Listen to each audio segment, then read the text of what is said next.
here's the philosophy of the United States. I guess it says that this country is based on law, not on man, and that no man's above the law. And you're right. So with that, I think we have an opportunity again to do it in a diplomatic way, deal with the world.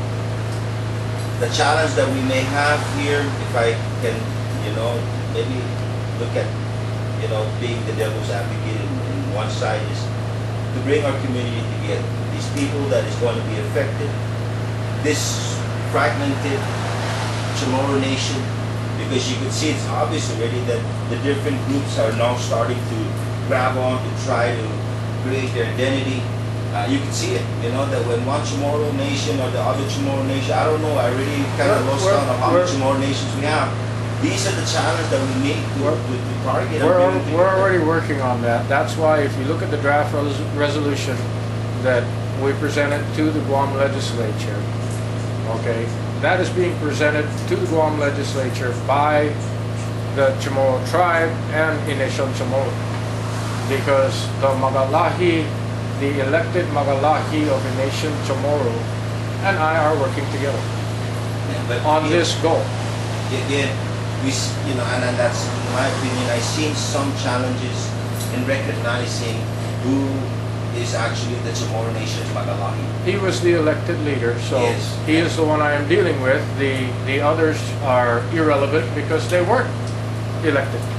Yeah, but they are just self-proclaimed idiots. We need to reel him in. We need to bring him in. Like you got the Torres faction, you got the Merida faction, you've got the different faction here that that would be. And maybe I'm wrong, and I hope I'm wrong, that it's not going to be a challenge. Once you bring something that we all share a commonality that's going to give us the best win-win, I think that would be an easy journey in there.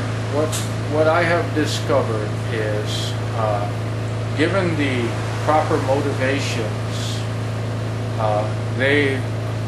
people of that ilk are most willing to surrender their quest for self-glorification, given the proper motivations. In other words, buy them because they're for sale. Or educate them. Well, before you can educate them, you have to break through that ego. You have to break through the ego before you can educate. Most of the indigenous groups that I've been in contact with, it's so true. Either they're attacking everybody on a particular land issue for their family, or they're attacking their rights how they perceive it to be. They're not following the law, because everything revolves around the law. They want to make their own laws. And most of our organizations out there that aren't even registered, they're just opinions of a bunch of folks, are confusing and distorting our people. First of all, most of them haven't even taken the time or made the effort to do any kind of research on their own history or culture. So they make up all of these different things and start spreading them as rumors. For how many years did our people believe that the Treaty of 1898 guaranteed them rights to self-determination? That is a byproduct of spreading rumors rather than doing your research. How about the government?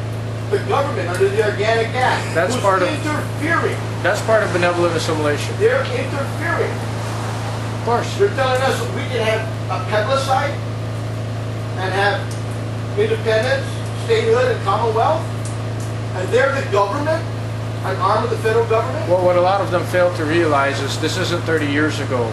We have educated ourselves. This is the age of information. We now have all of the information we need at our fingertips through the internet. So we don't have to believe them anymore.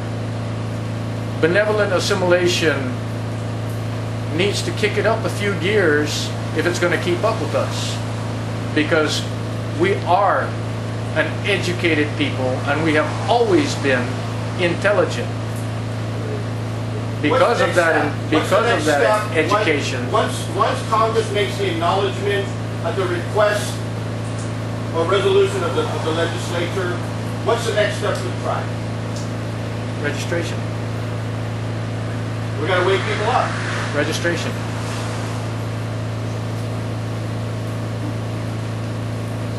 Is there any other questions?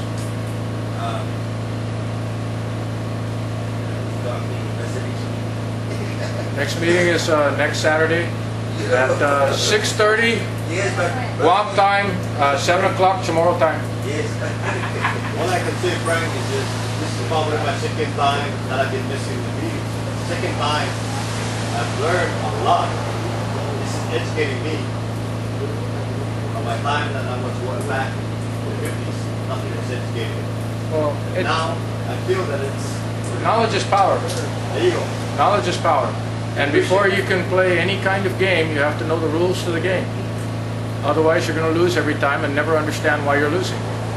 It's not because the other player's a better player. It's just, it's their rules. So you need to learn the rules so that we can play the game better. And I appreciate that. No problem. Education for me. Any other questions? Okay. Thank you all for coming this evening. Thank you for showing an interest in protecting your culture and our people. And we'll see some of you next week.